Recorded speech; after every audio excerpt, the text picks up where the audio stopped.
before beginning, I would love to hear from you. If you are seeking financial advice or have questions, I've put together a very short survey. The link is in the description, and I'm really interested to hear what your single most important financial advice question is.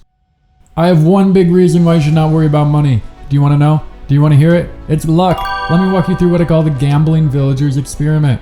Okay, let me hear this one. Okay, let's start with a coin flip. A simple coin flip, but that coin turns up heads 55% of the time. Everyone knows this. You're able to bet $1 on heads. If you win, you make $1. If you lose $1. Pretty easy. Let me give you something. There's a mathematical equation that tells you how much of your money to bet on this coin flip. It's called the Kelly criterion. The Kelly criterion isn't super important right now. Just know a lot of people looked at this equation and said it makes pretty good sense and it's probably a good amount to bet for this coin flip. Yeah, I've heard of that one. How much does the Kelly criterion say to bet on this coin flip? The Kelly criterion, this crazy math formula for gambling, says to bet 10% of your money on each flip. However much money you have, bet a tenth, 10%. That's for this coin because it turns up heads 55% of the time. Okay, you bet 10% each flip. Now let's do this experiment. There's a village. It's full of villagers. 20,000 of them. 20,000 villagers. Each of the 20,000 villagers is going to get 1,000 coin flips. 20,000 villagers each flipping this coin 1,000 times. The coin should turn up heads about 55% of their time. That's their life. It's how they make money. It's what they do. They play this game.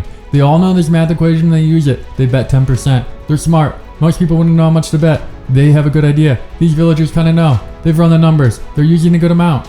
20,000 villagers flipping a coin 1,000 times. The coin has a 55% chance of turning up heads and winning them their money. They bet 10% each time. It sounds like a nice village. How much money do they start with? Each villager starts with $1. There's another math equation to help us answer a bunch of questions about this particular scenario. That math equation is called the binomial distribution. The binomial distribution doesn't matter much right now. I'm just throwing you the name. Let's start by asking how much the median villager has at the end of their life. They started with $1. They went through 1,000 coin flips. Pure random chance. The 10,000th villager. The guy in the middle. How many heads does he see? He saw 550 heads. That is 55% of 1,000 coin flips. That is what we expect. That's pretty easy. If the median villager started with $1, won this game 550 times, and lost 450 times, how much money do they end with? The answer is about $150. Just under that. Like $149.67. That's pretty good. They started with $1. They ended with about 150. They won the game 550 times. Let's look at the richest couple people. This question is a lot harder to answer, but we can answer. I have the answer. Yeah, I want to know, like, how much the richest and poorest villager will end up with. $150 in the middle sounds pretty solid. Yes, the richest villager or two. We can ask how many times they flipped heads. The answer is about 611. We expect the richest villager or two to, out of the 20,000 to have flipped heads 611 times. They flipped tails 389 times then. How much money does that make them? The answer is nuts. 611 wins gives just under $31 million. 31 million. That's 207,000 times the median. The richest villager winds up with 207,000 times as much money as the median villager. They have somewhere near $31 million. Let's stop really quick. What do you think about the median villager?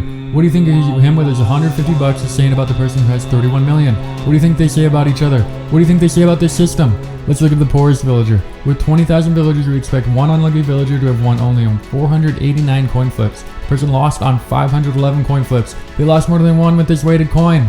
Winning just 489 times winds up with 7/100ths of a penny. The poorest villager doesn't even have a penny. They don't even have a tenth of a penny. They have 7/100ths of a penny. What? What happened? What do you think of this poorest villager has to say about the system? What do you think the other people say about them?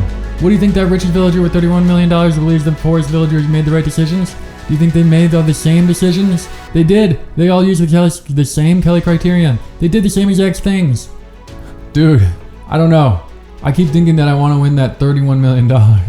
I would think like most people in this village would wind up kind of unhappy because that spread is so far out. I wouldn't want to be using the Kelly criterion in this village, I don't think. But if you don't use the Kelly criterion, there'll be other trade-offs. You probably want to. It's a math equation. It optimizes this math. You think people are unhappy. Okay, maybe, maybe not. Maybe they know and they understand. If they know the Kelly criterion, then headed in their lives, they should know that some of them will end up very poor and some of them end up very, very rich. They should know this. Here's the moral of the story to me. Don't worry. Don't worry so much about money. You are not taught about luck. Luck rules us. Luck rules us. There's so much luck in life. There's so many coin flips. Your parents, your neighborhood, your teachers, your school, your health, your body, your growth, your friends, your choices, your jobs, your boss's bosses. There's so many, way too many flips. Way more than 1,000. Worry about understanding. About knowing the game. About playing correctly. Then you can accept the consequences, live, laugh, and enjoy the village. Thanks a lot for watching, and don't forget to fill out the survey in the description if you are after financial advice.